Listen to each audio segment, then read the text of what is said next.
Bom dia a todos, sejam muito bem-vindos ao canal A Bíblia em Gotas. Que a graça e a paz de Jesus Cristo sejam com cada um de nós, amém? Hoje, terça-feira, 22 de abril, estamos de volta com mais um estudo da lição da Escola Sabatina, que nos traz o tema Dando o que Pediram. Não esqueça de deixar seu like, isso ajuda muito o canal a alcançar mais e mais vidas, amém? E se ainda não for inscrito, se inscreve e ativa o sininho das notificações para não perder nenhum estudo aqui com a gente, amém? E antes de começarmos o estudo, vamos orar? Santo Deus, querido Pai, louvado e exaltado, Senhor, seja o teu nome. Pai querido, muito obrigada, Senhor, pela vida, pela saúde, pela tua proteção, pelo teu cuidado e pelo teu amor. Obrigada, Senhor, por mais uma oportunidade que o Senhor nos concede de podermos estudar a tua palavra. Pedimos que teu Santo Espírito venha nos instruir, nos ensinar e que possamos aprender, entender e compreender, Senhor, as tuas verdades. Te pedimos agradecidos em nome de Jesus. Amém. O capítulo 10 de Gênesis nos mostra o nascimento de inúmeras nações e que a raça humana se dividiu em terras, línguas, famílias e nações. E logo depois que o conceito de nação é introduzido na Bíblia, Deus chamou Abraão para sair de uma dessas nações para ser diferente delas e do que elas representavam. Deus pretendia usar Abraão para estabelecer uma nova nação, uma nação diferente dos reinos humanos. E essa nova nação não deveria ter nenhum rei além de Deus. Amém? Deveria mostrar o que aconteceria se a humanidade retornasse ao Criador. Como seria bom, não é mesmo? E em Deuteronômio capítulo 4, Deus, através de Moisés, fala aos descendentes de Abraão, a nação que havia se tornado um cumprimento da promessa que lhe havia feito. Amém? Israel foi estabelecido para ser uma bênção para todas as famílias da terra, como Deus disse a Abraão lá em Gênesis 12, 3. Deus lhes concedeu tanta luz e privilégio que provavelmente não eram vistos no mundo desde antes do dilúvio. Deus estabeleceu que Israel não deveria ter um monarca humano como as outras nações. Com o tempo, porém, a fé de Israel falhou e eles se viram desejando aquilo que as nações, os gentios, tinham.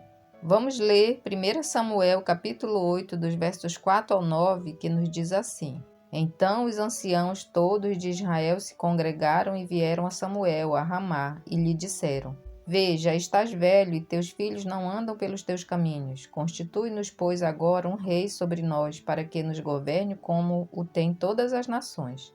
Porém, esta palavra não agradou a Samuel quando disseram: Dá-nos um rei para que nos governe.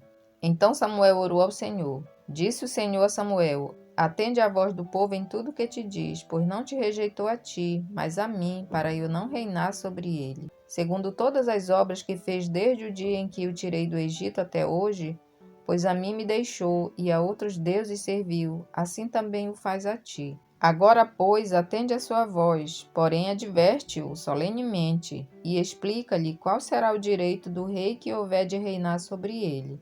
Amém? Porque os líderes do povo acharam a ideia de um rei tão atrativa? De que maneira caímos em tentações semelhantes? O pecado, irmãos, nos leva ao desejo de governarmos a nós mesmos, rejeitando a soberania de Deus.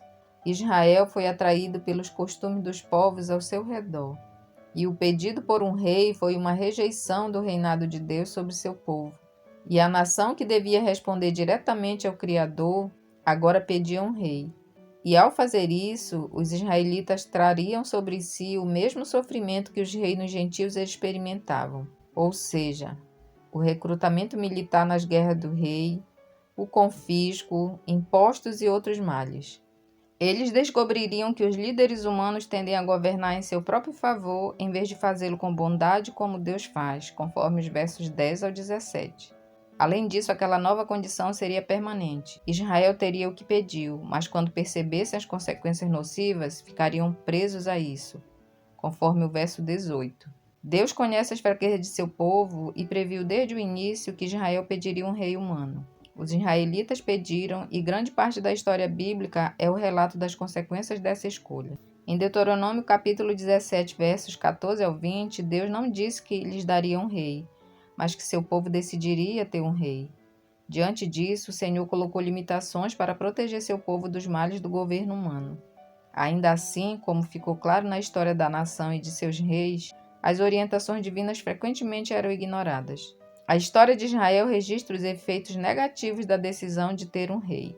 Até mesmo os bons reis cometeram vários erros, como no exemplo de Davi e Batseba. Na maior parte do tempo, a nação foi governada por reis que fizeram o que era mal aos olhos do Senhor, conforme podemos ver no livro de 1 Reis. E deixamos aqui uma pergunta para nossa reflexão. Naquela época, e mesmo hoje, os governos humanos têm uma característica em comum. São pecadores governando pecadores. E como poderia ser diferente disso? Que possamos refletir. Vamos orar? Pai querido, obrigada pela oportunidade de podermos estar aqui estudando a Tua Palavra. Que o Senhor venha nos ajudar para que possamos entender, Senhor, as Tuas verdades e aquilo que o Senhor quer para nós. Fica conosco, dai-nos um bom dia. Te pedimos em nome de Jesus. Amém, Senhor. Que possamos nos encontrar amanhã, se Deus assim nos permitir. Amém?